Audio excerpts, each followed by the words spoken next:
daughter ran away with her lover and left me with her seriously ill 5-year-old son. Now he's your problem," she mocked as I stood there crying helplessly. 10 years later, my daughter called asking about him. Because she had seen a video with 50 million views, a 15-year-old artist speaking at a prestigious gallery, and suddenly she came back, not to apologize but with a lawyer. "Give him back to me, I'm his mother."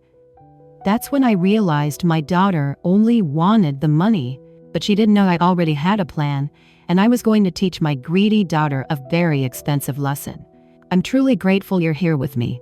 Before we continue, take a moment to tell me where you're watching from, your city or country. I read every comment and they mean more than you know. And just a quick note, this story includes some dramatized elements created for learning and storytelling purposes. Any similarity to real people or places is coincidental, but the message behind it may still be meaningful to you. My name is Margaret Hayes. I'm 76 years old now, and the story I'm about to tell you began 11 years ago on the worst day of my life. Well, the first worst day. There would be many more. But let me start at the beginning. It was a Tuesday morning in Seattle when everything changed. The pediatric oncology waiting room at Children's Hospital smelled like antiseptic and fear. I sat in one of those hard plastic chairs, purse clutched on my lap, watching my 5-year-old grandson push a battered toy truck across the linoleum. Ethan. Small for his age, too thin, too pale. The kind of pale that makes nurses glance twice. Beside me, my daughter Sarah scrolled through her phone. Perfectly manicured nails tapping the screen. Designer purse on her lap. She'd barely spoken since we arrived. "Mrs. Hayes, Sarah." A nurse appeared in scrubs covered in cartoon bears. "Dr. Reynolds is ready." Ethan looked up at me, brown eyes wide. "Grandma, am I in trouble?" I forced a smile. "No, sweetheart. The doctor just wants to talk." Dr. Mitchell Reynolds was younger than I expected, maybe 40, with kind eyes behind wire-rimmed glasses. He shook my hand, then Sarah's, then crouched to Ethan's level. "Hey buddy, cool truck." Ethan held it up shyly. "It's red." "Red's my favorite." Dr. Reynolds straightened, gestured to chairs. "Please sit." We settled in. He opened a thick folder, charts, numbers, words I didn't want to see. He didn't waste time. "Ethan has acute lymphoblastic leukemia. ALL, it's a blood cancer." The room tilted. "The good news," he continued quickly, "is that this is one of the most treatable childhood cancers. With proper treatment, we're looking at about a 90% survival rate." 90%. That should have felt like relief, but all I heard was the 10% that wasn't. "What does treatment look like?" I managed. Dr. Reynolds pulled out a timeline. "Intensive chemotherapy. 2 to 3 years total induction phase first, then consolidation and maintenance. We'll place support in his chest for easier access.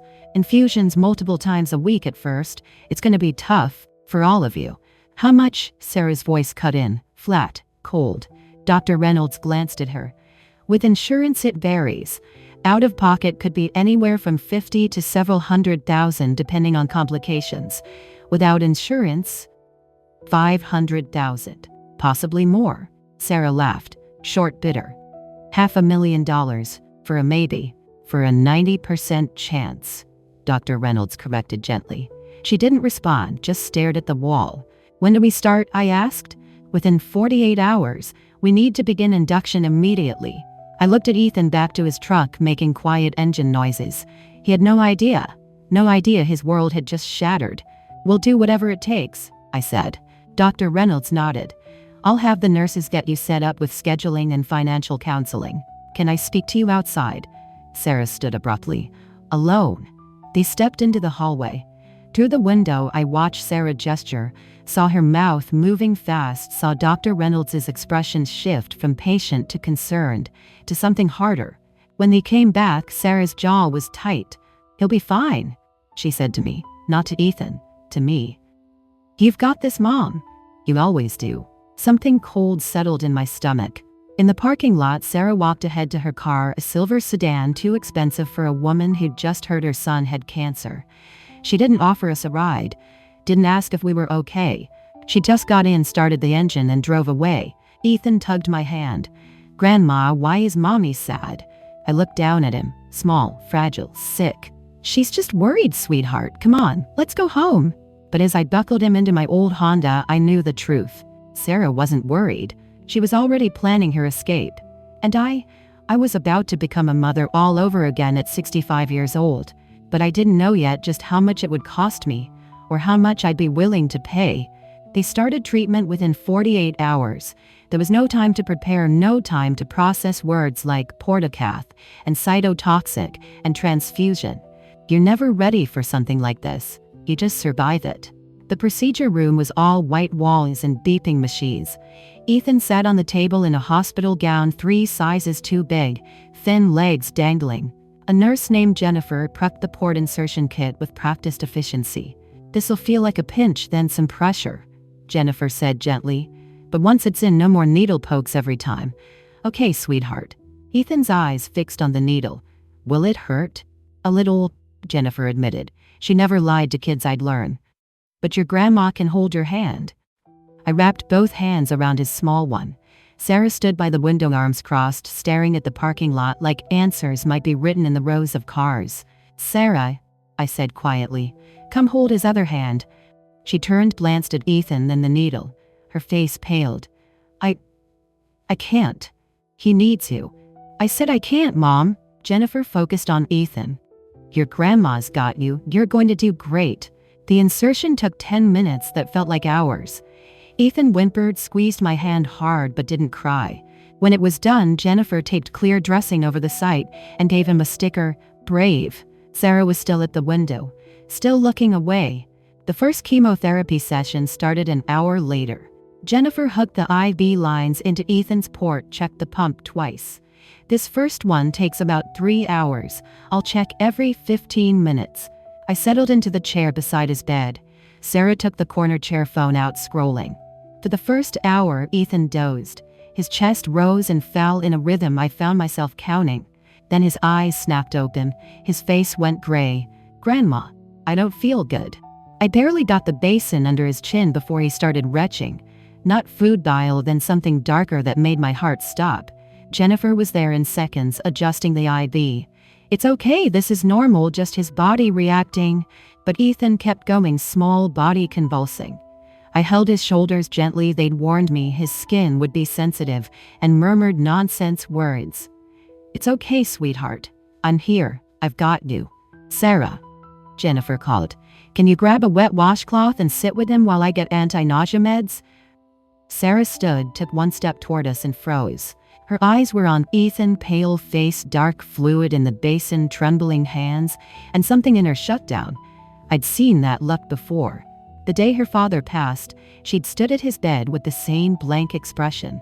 "I can't," she whispered. "Just the washcloth," Jennifer asked. "I can't. I'm sorry. I can't." She walked out, not to the bathroom, out the door into the hallway, gone.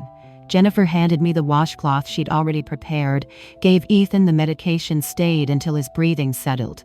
"Some parents struggle," she said quietly after Ethan dozed off. "She's not struggling," I said. "She's leaving." 2 hours later, I found Sarah in the parking lot, phone to her ear. Through the automatic doors, I barely heard her voice. "Doing everything already. I don't know why she needs me there." Derek. Had to be. Her boyfriend, he'd never met Ethan. He'd taken her to Cabo while I babysat, who I was subtly certain was the reason she'd been so distant. I watched her laugh at something he said. Actually laugh while her son was upstairs with chemicals burning through his veins. She saw me through the glass. Her smile dropped. She said something quick and ended the call. I didn't go outside, just stood there meeting her eyes. And I knew. Not suspicion, certainty. She wasn't coming back up to that room. Not really.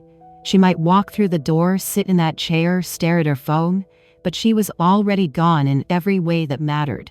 When I got back, Ethan was awake, glassy-eyed and exhausted. "I'm sorry, Grandma," he whispered. "I'm sorry I got sick." I smoothed his damp curls back. "You have nothing to be sorry for, baby. Nothing." The corner chair sat empty, and I understood with a clarity that made my chest ache that it always would be. 3 months into treatment, Sarah showed up at my door with a suitcase. Ethan was asleep in the spare bedroom, exhausted from that afternoon's session. He had no idea his world was about to shatter. I'd been rinsing dishes when the doorbell rang, impatient, insistent. I dried my hands and opened the door. Sarah stood there, designer purse over one shoulder, wheeled suitcase beside her. Rain dripped from the awning. "Sarah, what?" "I need to talk to you."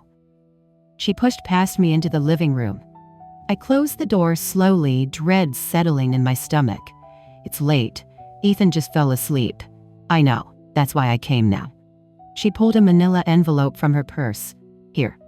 "What is this?" "Power of attorney, medical decisions, and custody papers." The words didn't register. "Custody papers. Already signed. You just need to—" "What are you saying?" She wouldn't meet my eyes. "I can't do this anymore." "Can't do what?" "But I knew. God help me, I knew. This. Him. Everything." Her voice cracked. "Every time I look at him, I see a boy who won't make it. I see my failure. I see 2 more years of hell and maybe a funeral, and I'm supposed to smile through it. He's your son. And he's broken." The words came out sharp. "He's bald, skeletal. He screams when I touch him because everything hurts. He looks at me like I'm the one causing it. Because you're never there. When you are, you stand in corners crying. Because I can't." She stepped closer. "I can't breathe. All I see is him slipping away and there's nothing I can do. So you're leaving while he's fighting for his life. He's fighting for his life, not mine. I still have one." She grabbed the suitcase. "Derek and I deserve a chance to be happy, to have something normal. What about Ethan's happiness? You've been doing this since day one anyway. I'm making it official." A car horn blared outside. Derek waiting. "If you walk out—" She turned face cold. "Let's be honest. You've been taking over since the beginning. You wanted this someone to save someone to need you." She dropped the envelope on the table. "He's your problem now." The words hit like a fist. "He's not a problem." "Sure he is.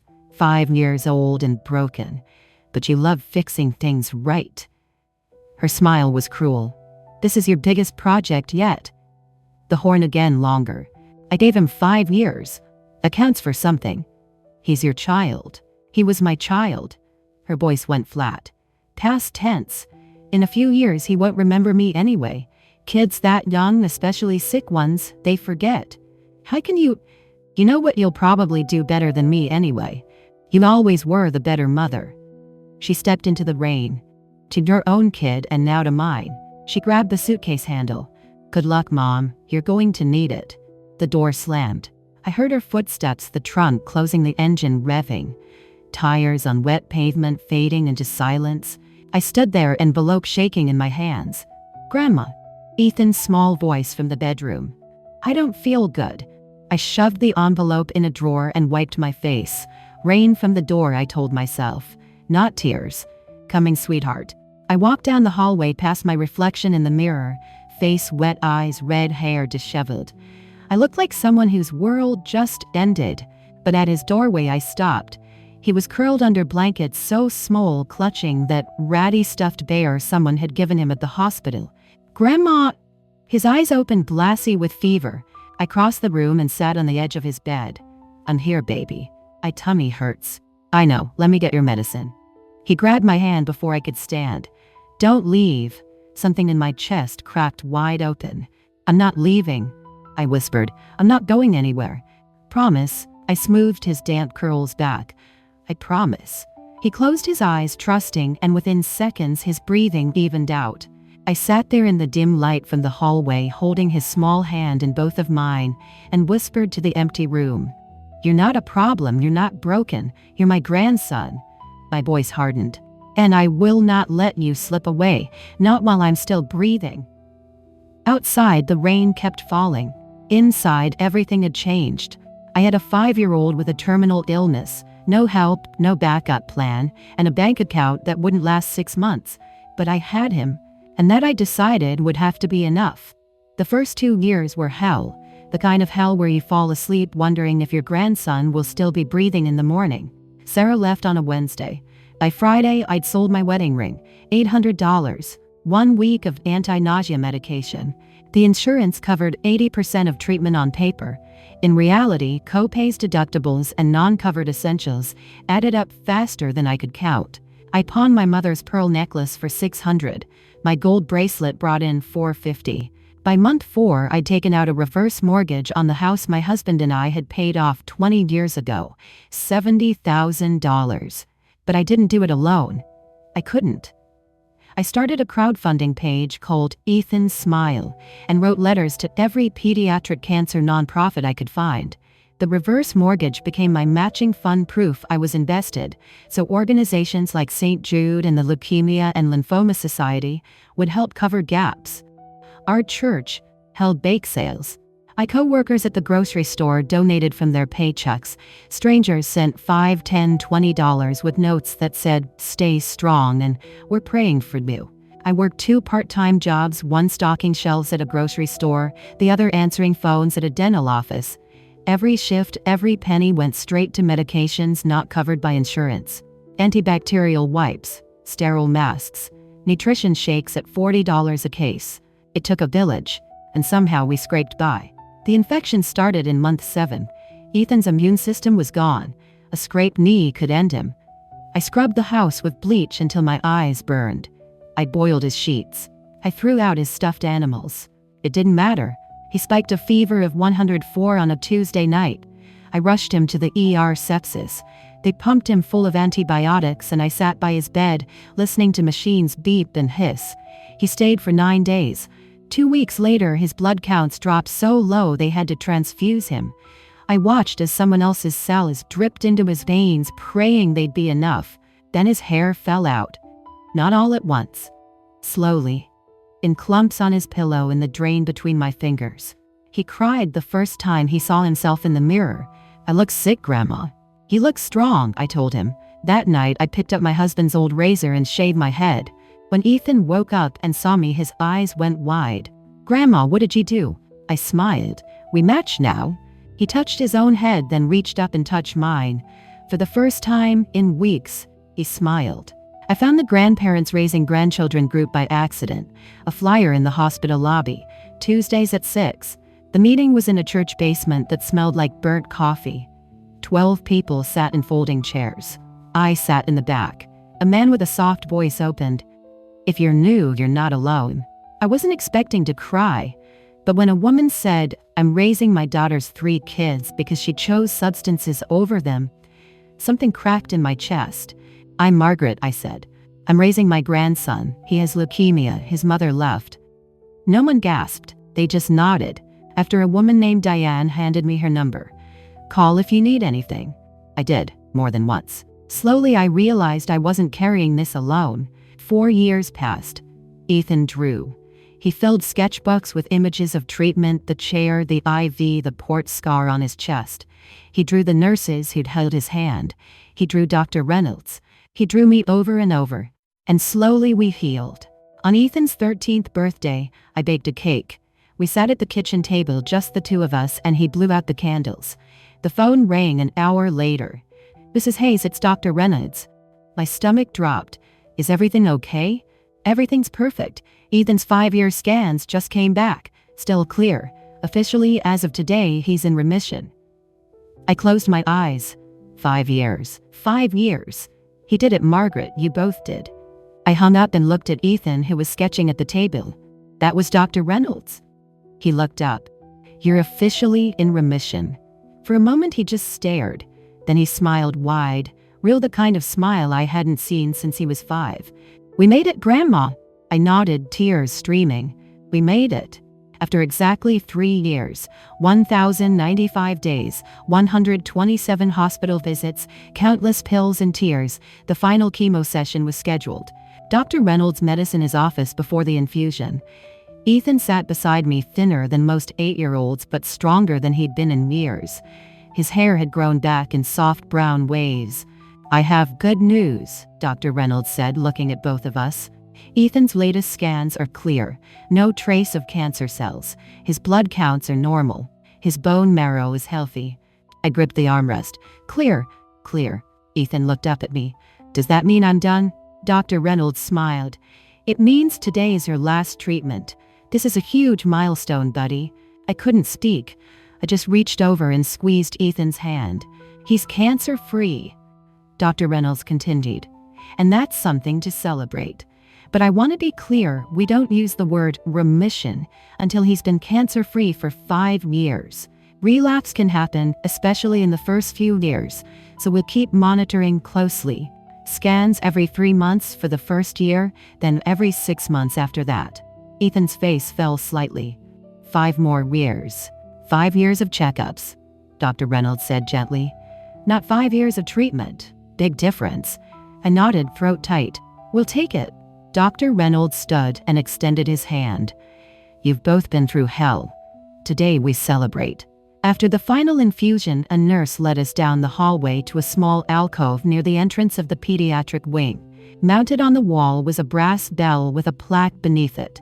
Ring this bell 3 times while it's told to clearly say, my treatment's done, this course is run, and I am on my way. Ethan stared at it.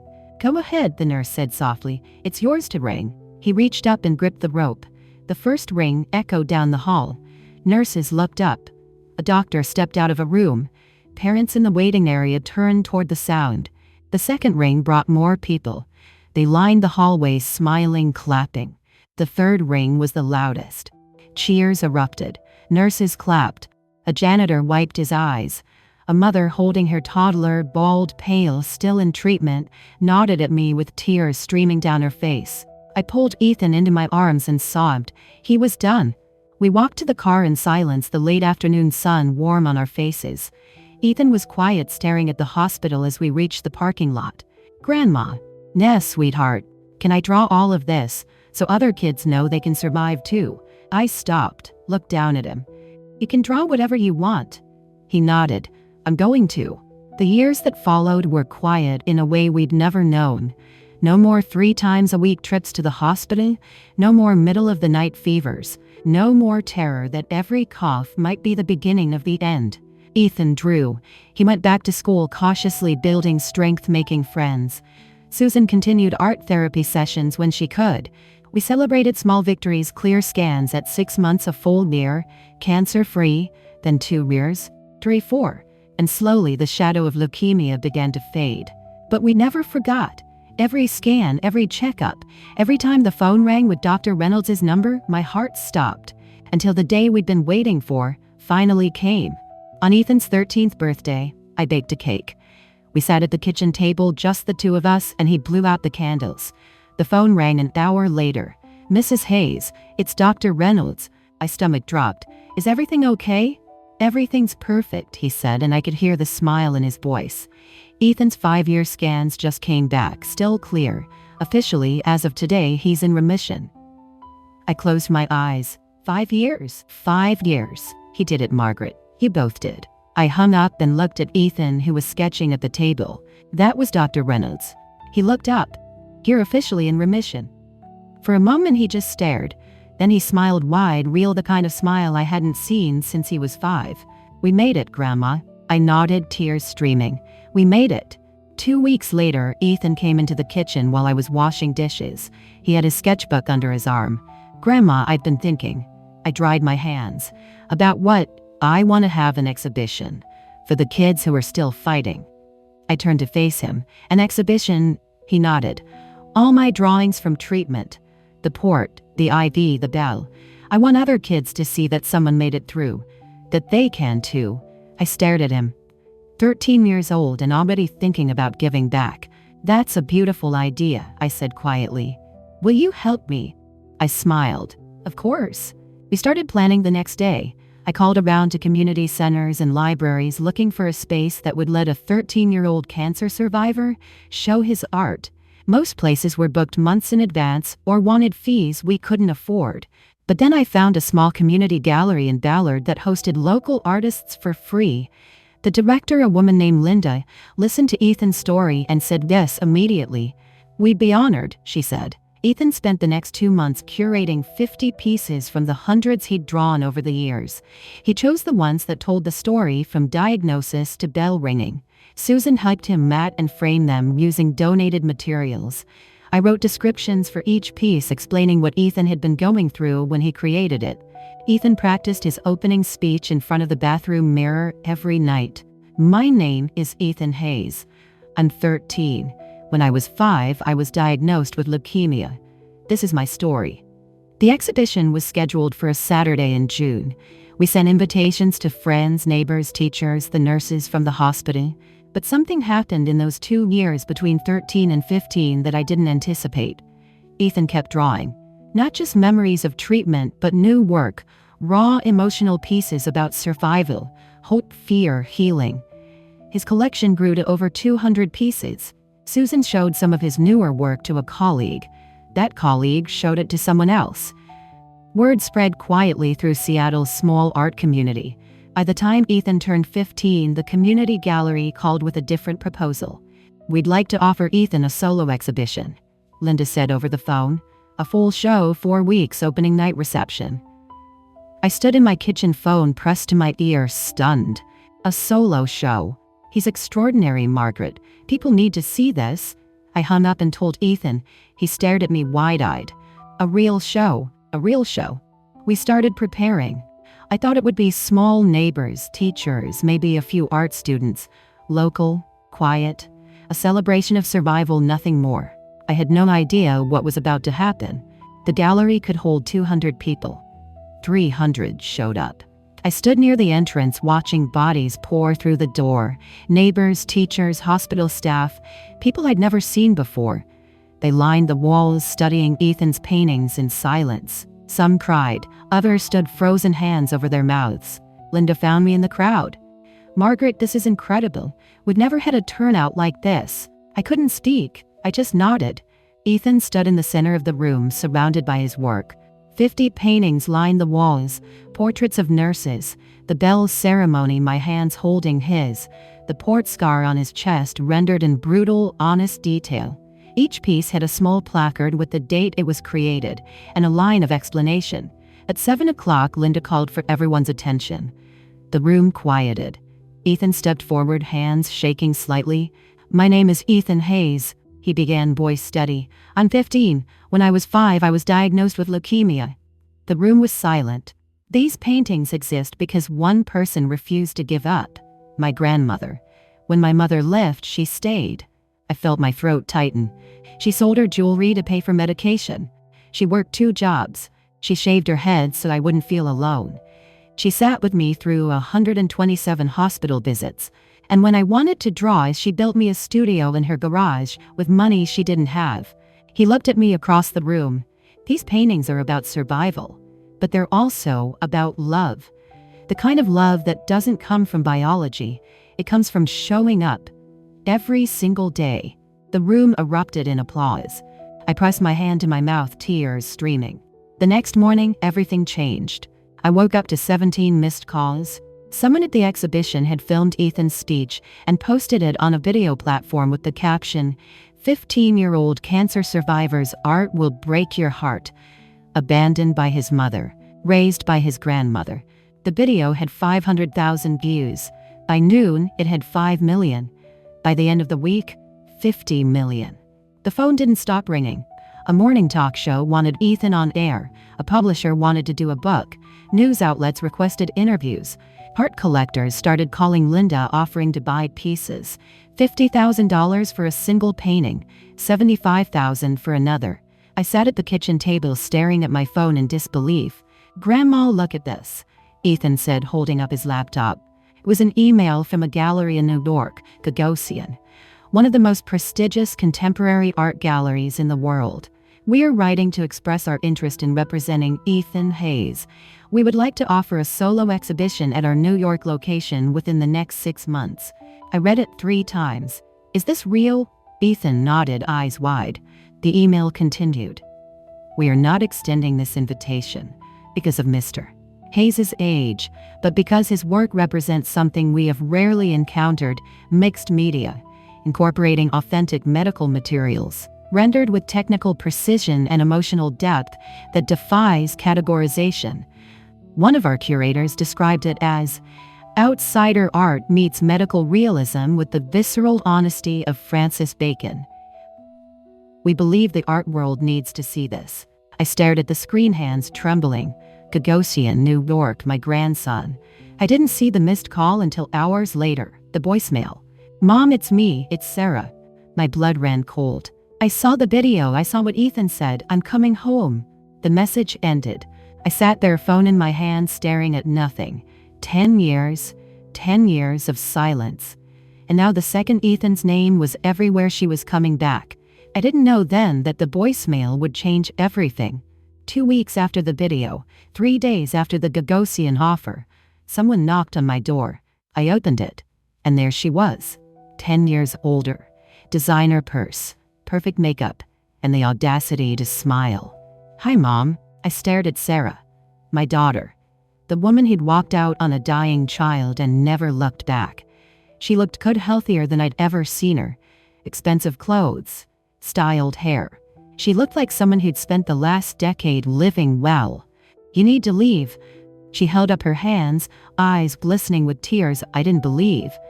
I know you're angry, but I've changed. I've been in therapy. When I saw that video, when I saw what Ethan said, I realized I made the biggest mistake of my life. 30 seconds, get off my porch. I'm proud of him. I want to be part of his life again. I laughed. You want to be part of his life now?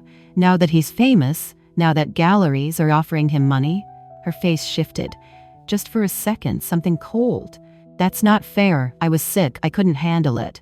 You've been following him online, I said flatly. For how long? She hesitated. A few months, since the first article went viral. She didn't answer. You don't want your son back. You want his money. That's not true. Get off my property. I have rights. He's my son. No, he was your son. You signed over custody 10 years ago. You have no rights. Before she could respond, I heard footsteps behind me. Grandma, who's at the door? I turned. Ethan stood in the hallway, sketchbook under his arm. Sarah's face lit up. Ethan, baby, it's me, your mom. Ethan stared at her. No recognition, no emotion.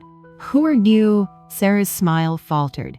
It's me, your mother, Sarah. Ethan looked at me, then back at her. Grandma told me about you. You're my biological mother, right? The one who left. I didn't leave. I was sick. I wasn't in a good place. But I'm better now. I came back for you. Ethan took a step closer to me. You're not my mom. You're just the person who gave birth to me. Sarah's face crumbled. Ethan, please. I don't know you, and I don't want to. He turned and walked back into the house. Sarah stood there stunned, then her expression hardened. This isn't over. I stepped forward. Yes, it is. Get off my property. She walked to her car, a BMW I knew she couldn't have afforded 10 years ago. She glanced back once before driving away. I closed the door and locked it. Ethan was sitting on the couch staring at his hands. She's going to try to take me away, isn't she? I sat beside him, over my body. The phone rang an hour later. Mrs. Hayes. This is Richard Brennan. I represent Sarah Morrison. You've been served with a court summons. My client is petitioning to restore her parental rights and regain custody of her son. My blood turned to ice. On what grounds? Ms. Morrison has completed therapy and rehabilitation. She's financially stable and wishes to reunite with her child. The hearing is scheduled for 3 weeks from today. You'll receive the official paperwork by mail. He hung up. I stood there, phone in my hand, face frozen. After 10 years, after everything, she was trying to take him. Sarah didn't want Ethan. She wanted control. Control of his money, control of his future, and she'd hired a shark to get it. The courtroom was small, sterile, intimidating. I sat beside Ms. Patricia Callahan, the elder law attorney who'd agreed to represent me pro bono. Across the aisle, Sarah sat with Richard Brennan, her lawyer, a man in a $2,000 suit. Brennan stood and addressed the judge. Your Honor, my client is here to restore her relationship with her son. She acknowledges past mistakes. She's completed 2 years of therapy and maintained stable employment. This is a story of redemption, a mother who fell but has risen again. He painted her as a victim, a woman who'd struggled with mental health, who'd made a terrible decision in crisis, who'd spent a decade working to become the mother her son needed. It was a beautiful story. It was also a lie. Ms. Callahan stood. She was 70, gray-haired, unimpressed. Your Honor, I will present only facts. Sarah Morrison abandoned her 5-year-old son during cancer treatment. She signed over full custody. She did not contact the child for 10 years. She reappeared 2 weeks after a video of Ethan's art went viral, bringing national attention and financial opportunities. The timing is not coincidental.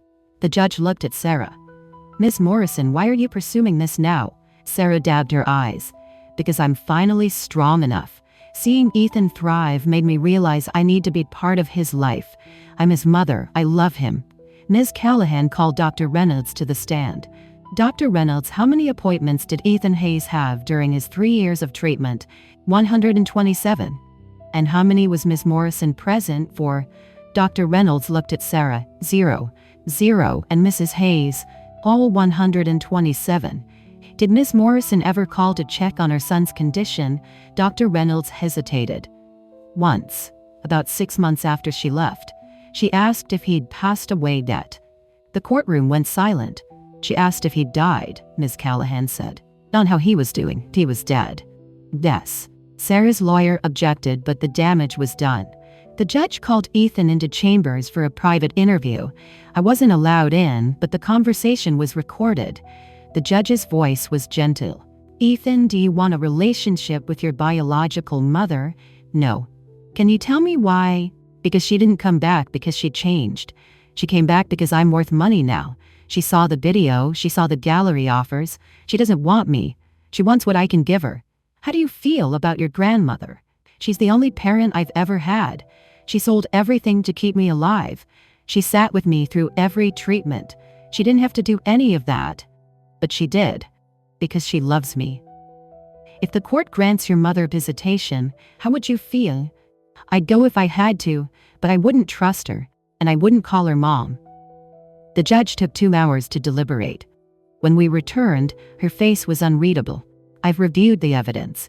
Ms. Morrison, your petition to restore parental rights is denied. Your lawsuit claiming parental alienation is denied. However, I am granting supervised visitation, 2 hours per week for 6 months. At the end of that period, we will reconvene based on the child's well-being and your conduct. Sarah's face lit up. It wasn't what she wanted, but it was a door. Outside the courtroom, she stopped in the hallway and looked at me. 6 months, she said, smirking. That's all I need. Ms. Callahan pulled me aside. The boy just needs to be himself. She'll hang herself. I shook my head. What if she manipulates him? Ms. Callahan squeezed my hand. You can't manipulate someone who sees right through you. But I wasn't sure. I wasn't sure at all. They met every Wednesday at 4 o'clock. A court-appointed supervisor sat in the corner. For 3 months, Ethan gave Sarah exactly what she deserved, nothing. The first visit was in a small room at a family services office. Beige walls, a table, 2 chairs. The supervisor introduced herself and sat with a clipboard taking notes. Sarah walked in wearing designer jeans and a smile that looked rehearsed. She opened her arms. Ethan, baby. Ethan stood by the wall, sketchbook under his arm. He didn't move. I don't want a hug. Sarah's smile faltered. Okay, that's okay. We can just talk. Ethan sat at the table. Sarah sat across from him. For 2 hours, she tried. She asked about school, about his art, about his favorite foods. Ethan answered in 1 or 2 words, then went back to sketching. The supervisor wrote everything down.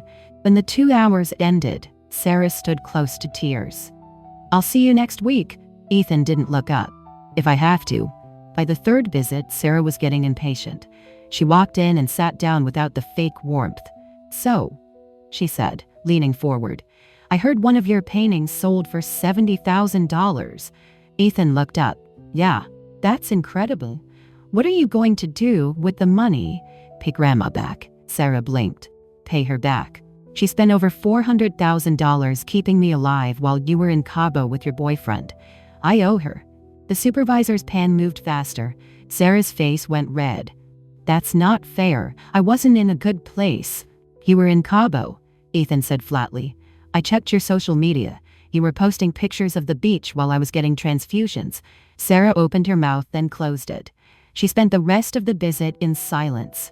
By the 5th visit, she snapped. You know what? Sarah said, voice rising. You're being a brat. I'm trying here. I've been coming every week. I've been patient, and you're acting like I'm nothing. Ethan looked at her calm. You are nothing. To me. I'm your mother. You're the woman who gave birth to me. That's it. Sarah stood, hands shaking. I was sick, I couldn't handle it, but I'm here now and you're acting like that doesn't matter. Ethan set down his pencil, his voice was quiet, cold. You want credit for showing up now?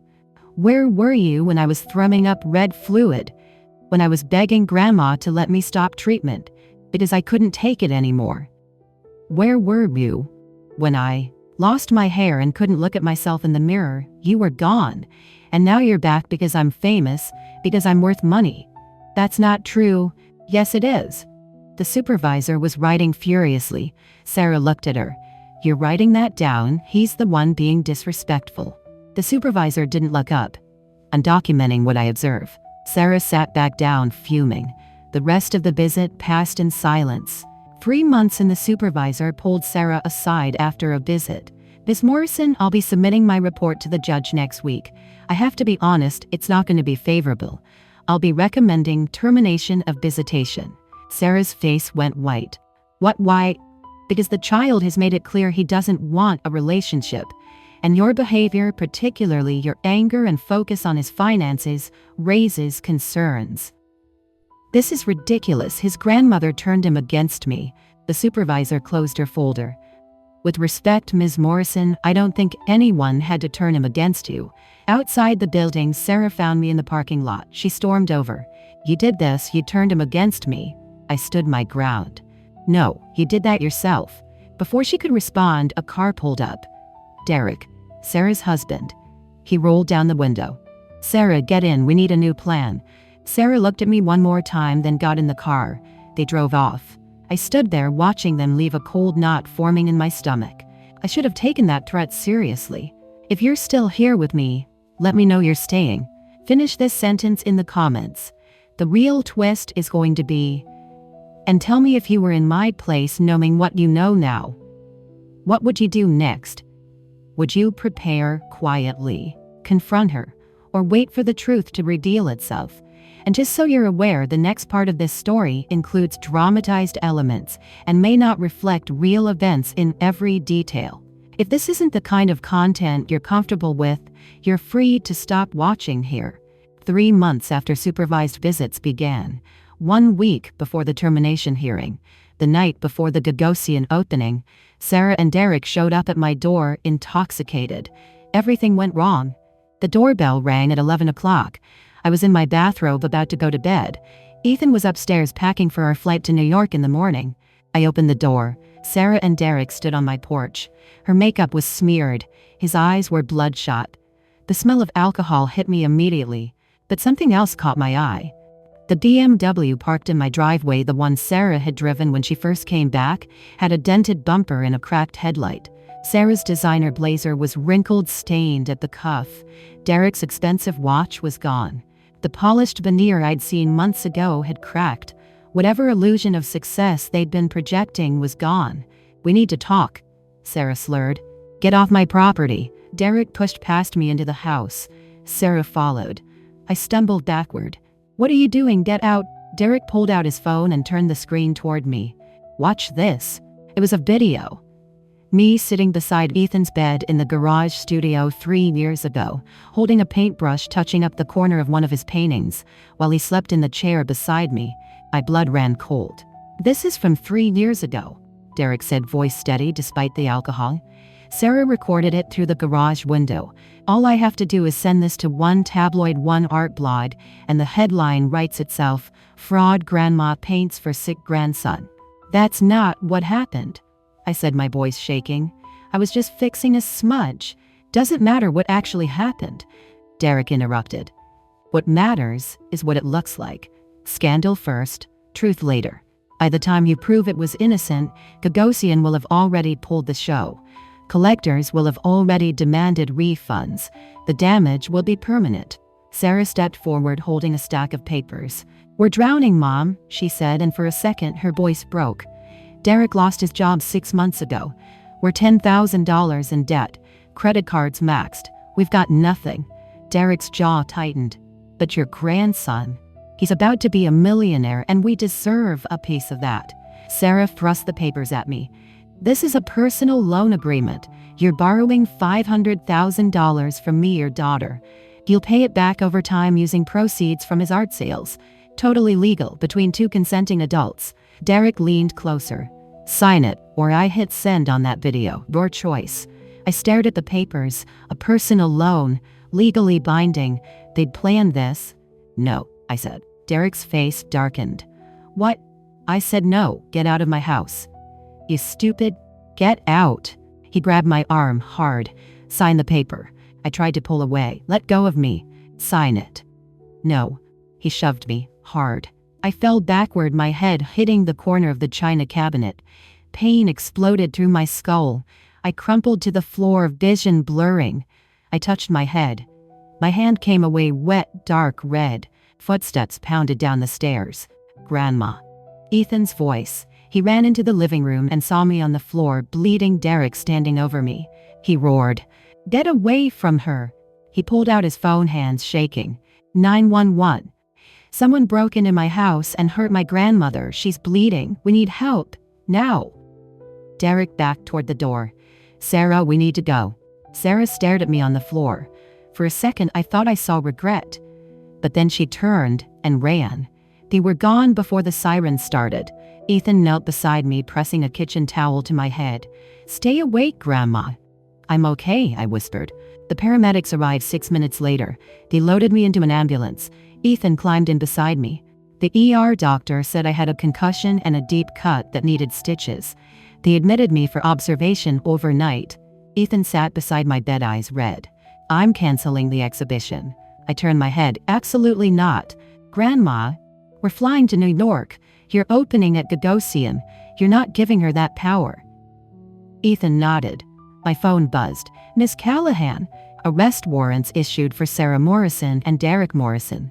Charges assault on elderly person, home invasion, attempted extortion via blackmail. I showed Ethan. Good, he said. I hope they find them. Tomorrow we'd fly to New York. Tomorrow Sarah and Derek would learn what it meant to lose everything. I walked into Gagosian Gallery with a bandage on my forehead and a cane in my hand. Ethan held my other arm steady. 2,000 people stood and applauded. The gallery was packed. Wall-to-wall bodies. Collectors, critics, journalists, artists, people I'd never imagined being in the same room with. The energy was electric. I felt every eye on me as we made our way slowly through the crowd. Cameras flashed. Whispers rippled through the space. A reporter stepped forward quickly. Mrs. Hayes, is it true you were assaulted last night by your own daughter? I kept my voice steady despite the pain throbbing in my temples. Yes, but I'm not here to talk about that. I'm here for my grandson. Another reporter pushed closer. Mrs. Hayes, do you know where Sarah Morrison is right now? No, and frankly I don't care. Tonight is about Ethan, not her. We reached the front of the gallery. 50 paintings line the walls, each one a piece of Ethan's journey through hell and back.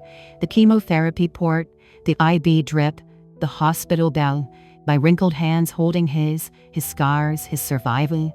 And in the center of the room, covered with a black velvet cloth, was the final piece. The gallery director, a woman named Claire with sharp cheekbones and a sleek black dress, stepped forward holding a microphone. Ladies and gentlemen, thank you for being here tonight. It is my profound honor to present the work of Ethan Hayes, one of the most extraordinary young artists of our time. His work is raw, visceral, and deeply moving. Tonight he has a piece to share with you that he completed just last week. Ethan, would you like to do the honors? And Ethan walked to the center of the room. The crowd fell silent. He gripped the edge of the cloth and pulled. The room gasped. It was me. A life-sized portrait of me sitting in a hospital chair. My head was bandaged.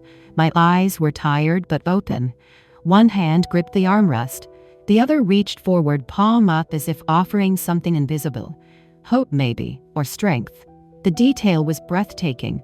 Every line on my face, every shadow under my eyes, the harsh fluorescent hospital light, the exhaustion, the love. At the bottom in small black letters, the woman who stayed. Beneath it, a brass placard, not for sale. The room erupted in applause. I covered my mouth with both hands, tears streaming down my face uncontrollably. Ethan turned to the crowd and spoke clearly into the microphone.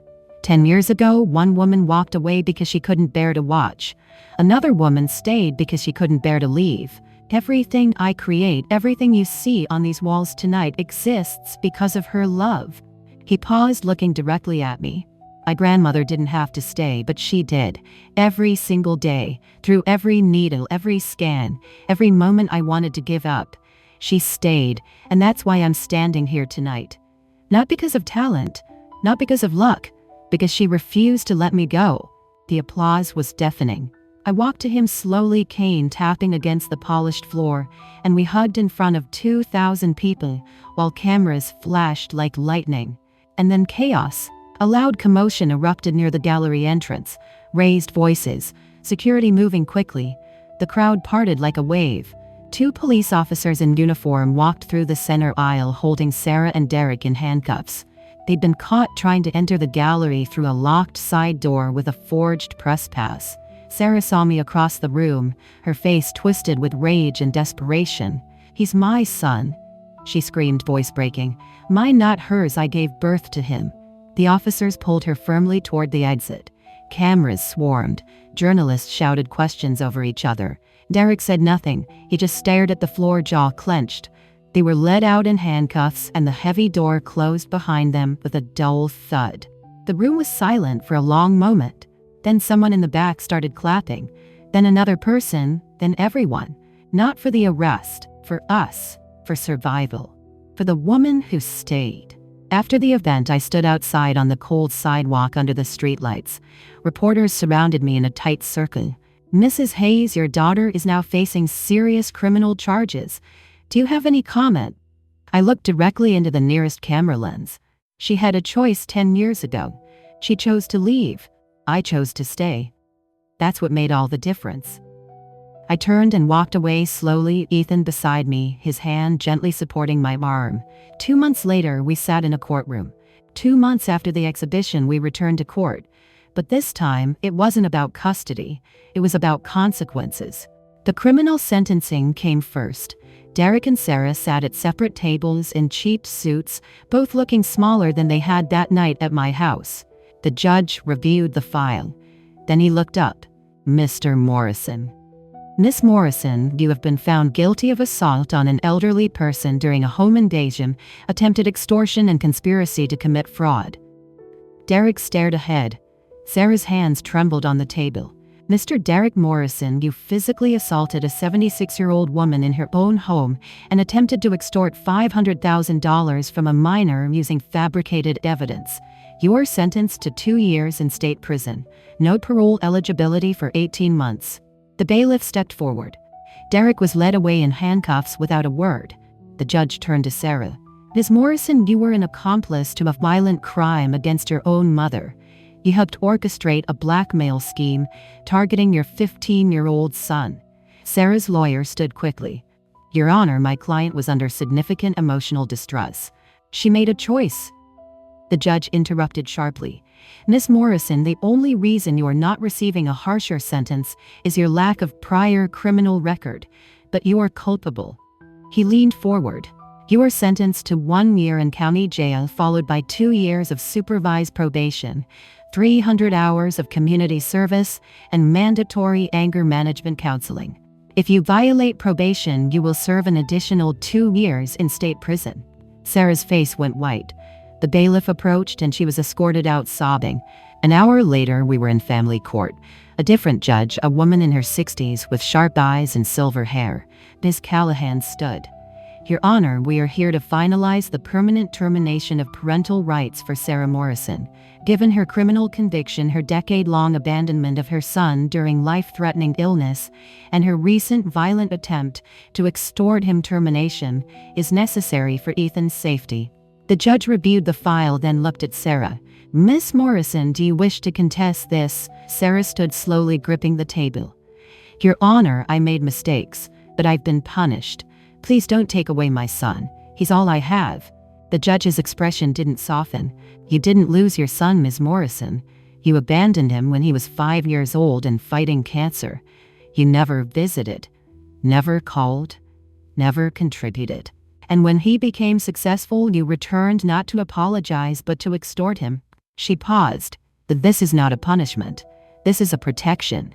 Ethan Hayes deserves to live without fear of manipulation from the woman who gave birth to him but refused to mother him. She brought the gavel down. Parental rights are hereby terminated permanently. A restraining order of 500 feet is issued. Ms.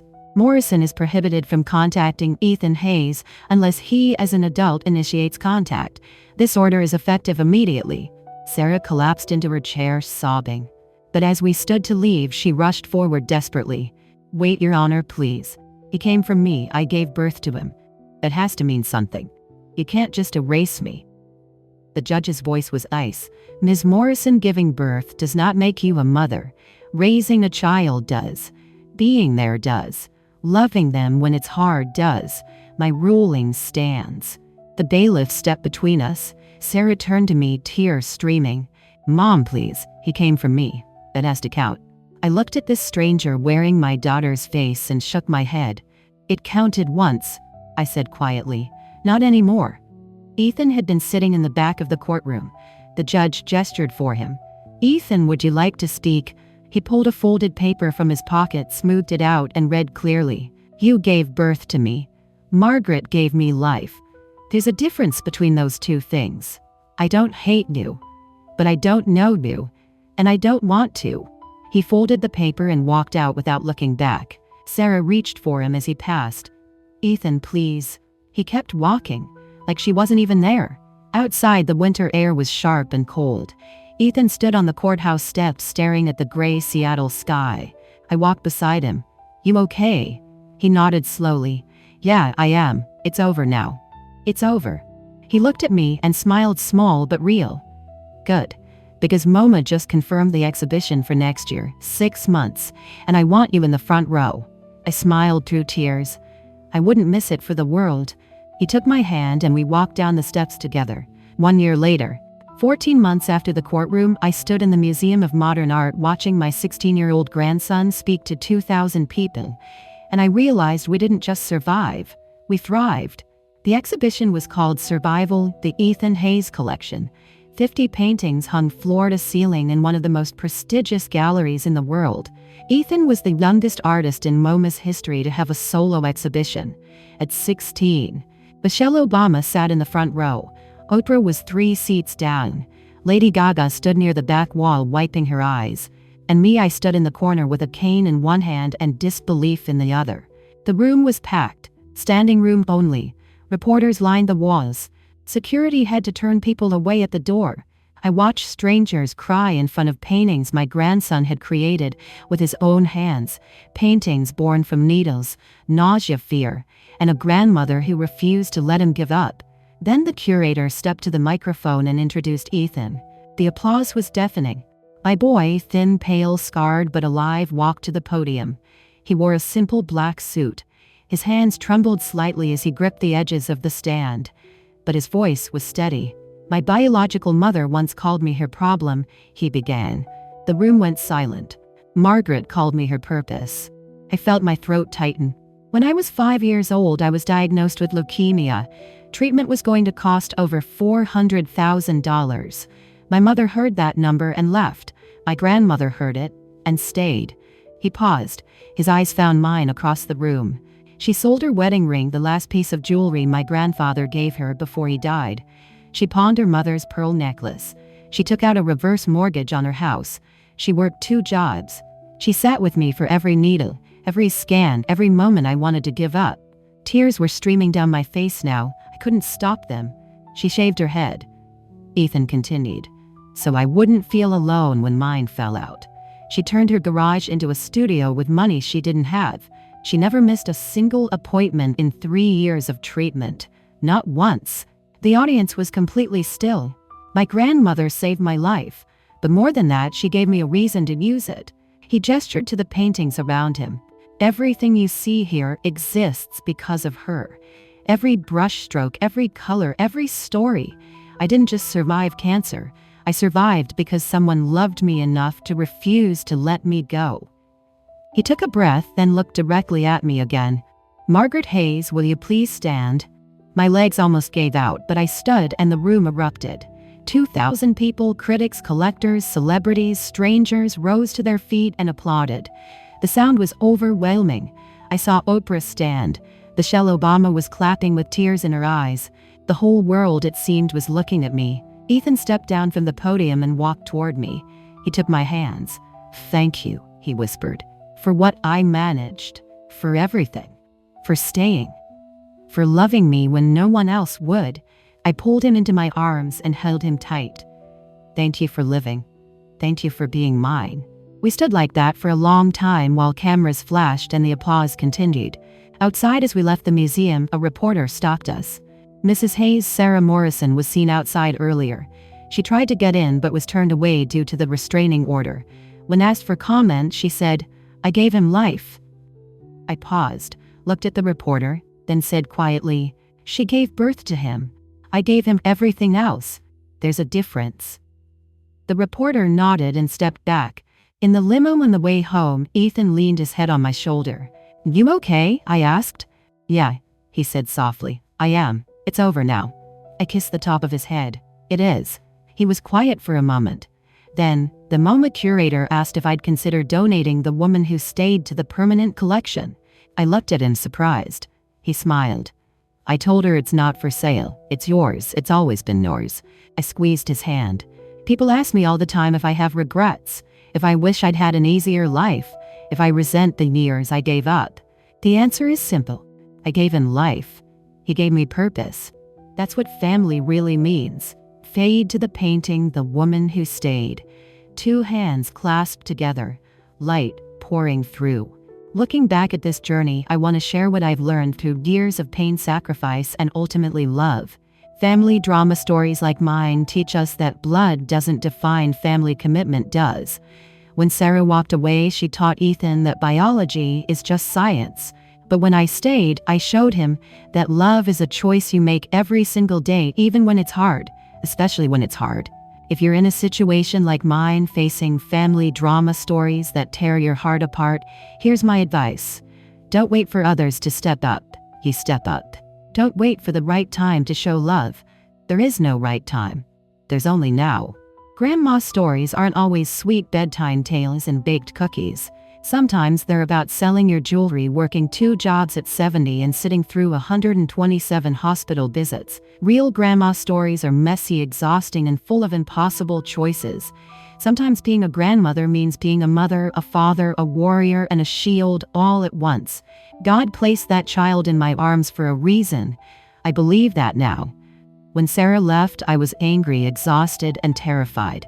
But looking at Ethan today, thriving, creating, living, I know every sacrifice was worth it. My lesson to you: never underestimate the power of staying. In family drama stories and in life, your presence is revolutionary. Your consistency is healing. Your refusal to abandon someone is the greatest gift you can give. These grandma stories we carry aren't burdens. They're testimonies. Testimonies that love wins, that sacrifice matters, that one person choosing to stay can change everything. Final note. This content contains dramatized storytelling elements for educational purposes. Some details are fictionalized, but the lessons and messages are entirely valuable. If this style isn't for you, that's okay. Please seek content that better suits your needs.